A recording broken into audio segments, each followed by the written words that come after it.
បាទសូមជំរាបសួរបងក៏ដូចជាអ៊ំពូមីងបាទដែលចូលចិត្តណាបាទលេងនៅតម្រុយឆ្នោតយួនបាទជាប្រចាំថ្ងៃទាំងអស់គ្នាផងដែរហើយស្នងនេះ channel បាទខាងបងនេះក៏បានចេញនៅជាតម្រុយឆ្នោតដើម្បីចែកជូនឲ្យបងដើម្បីយកទៅលេងយកទៅចាក់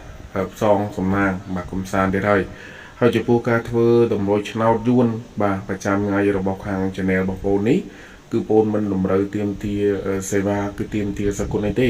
បាទសូមដាក់ឲ្យអ៊ំពូមីងបាទដូចជាបងបាទស្រឡាញ់ពេញចិត្តណាបាទចុចសញ្ញា share ចុចសញ្ញាជាវសញ្ញាកណ្ដឹងបាទឲ្យ admin ម្នាក់មួយព្រោះ admin អត់ចង់បានអីច្រើនទេណាបាទសង្ឃឹមថាបងដូចជាអ៊ំពូមីងបាទចុចឲ្យ admin ម្នាក់មួយបាទ admin នឹងធ្វើតម្រុយឆ្នោតឲ្យបងដូចជាអ៊ំពូមីងដើម្បីយកទៅលេងជារៀងរាល់ថ្ងៃតែម្ដង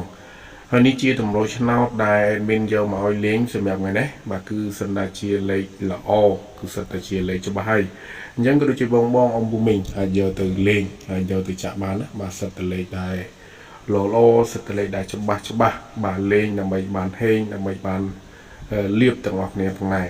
ហើយចំពោះតម្រុយឆ្នោតនេះគឺឲ្យលេងវេនម៉ោង 1:30 នាទីម៉ោង 4:30 នាទីនិងម៉ោង 6 បាទ 30 នាទីអញ្ចឹងបងដូចអ៊ំពូមីងណាបាទស្រឡាញ់ពេញចិត្តអាចយកទៅលេងបាទយកទៅចាក់បានទាំងអស់គ្នាសិតតែលេខល្អសិតតែលេខច្បាស់ហើយចំពោះការធ្វើតម្រុយឆ្នោតរបស់ admin គឺថ្ងៃនេះគឺអត់មានអីច្រើនទេណាបាទគឺមានតែប៉ុណ្្នឹងដើម្បីចែកជូនឲ្យអ៊ំពូមីងយកទៅលេងអញ្ចឹងគូជូនពរឲ្យបងដូចជាអ៊ំពូមីងយកតម្រុយឆ្នោតពី admin យកទៅលេងនេះគឺសូមឲ្យហេងហើយនឹងសំណាងល្អដល់គ្នាសូមអរគុណបាទសូមជំរាបលា